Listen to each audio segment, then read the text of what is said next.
BRS కార్యనిర్వాహక అధ్యక్షుడు కేటీఆర్ ఆధీనంలో ఉన్న జన్వాడ ఫామ్ హౌస్ పరిసరాలతో పాటు బుల్కాపూర్ నాలాను నీటిపారుదల శాఖ రెవెన్యూ అధికారులు సర్వే చేశారు. కేటీఆర్ మిత్రుడు ప్రదీప్ రెడ్డి ఫామ్ హౌస్ బుల్కాపూర్ నాలా బఫర్ జోన్లో నిర్మించారని నీటిపారుదల శాఖ అధికారులకు స్థానికుల నుంచి వచ్చిన ఫిర్యాదుల మేరకు అధికారులు సర్వే చేపట్టారు. మంగళవారం సాయంత్రం సర్వే చేసిన అధికారులు మరోసారి నిన్న మధ్యాహ్నం సర్వే చేశారు. 6 అధికారుల బృందం సర్వే నిర్వహించింది. 2 నీటిపారుదల శాఖ అధికారులు, 4 రెవెన్యూ అధికారులు సర్వేలో పాల్గొన్నారు.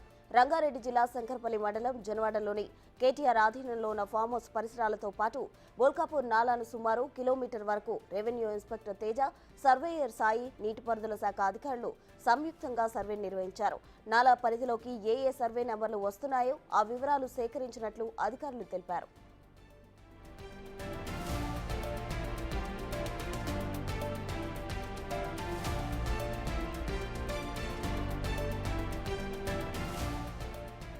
ఎప్పటికప్పుడు సర్వే వివరాలు ఆన్లైన్లో అప్లోడ్ చేశారు. గ్రామంలో వెట్లాండ్, డ్రైల్యాండ్ వివరాలతో పాటు బుల్కాపూర్ నాలా వివరాలు పూర్తి స్థాయిలో సేకరిస్తున్నామని అధికారులు తెలిపారు.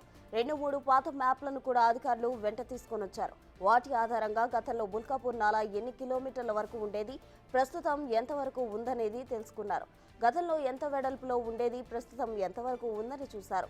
బఫర్ జోన్ పరిధిలో ఏ మేరకు నిర్మాణాలు చోటు చేసుకున్నాయి వంటి వివరాలన్నింటినీ సేకరిస్తున్నారు అధికారులు. పూర్తి స్థాయి సర్వే తర్వాత బుల్కాపూర్ నాలా ఎంత ఆక్రమణకు గురైందో తెలుస్తుందని అధికారులు వెల్లడించారు. రిపోర్టును ఉన్నతాధికారులకు అందజేస్తామని తెలిపారు.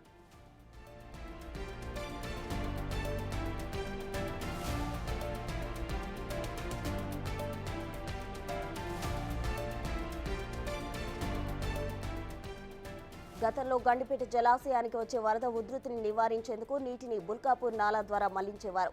బుల్కాపూర్, జన్వాడ, మణికొండ మీదుగా ఈ నాలా హుస్సేన్ సాగర్లో కలుస్తుంది. ఈ నాలా ప్రస్తుతం 24 కిలోమీటర్ల మేర ప్రవహిస్తుందని అధికారులు పేర్కొన్నారు. ఫామ్ హౌస్ ప్రధాన గేటు సమీపంలోనే నాలా ఉండడంతో బఫర్ జోన్ పరిధిలోకి వచ్చే అవకాశం ఉందని అధికారులు అంచనా వేస్తున్నారు. నాలా పరిధిని చూస్తే 9 మీటర్ల వరకు బఫర్ జోన్ ఉంటుందని నీటిపారుదల రెవెన్యూ అధికారులు తెలిపారు.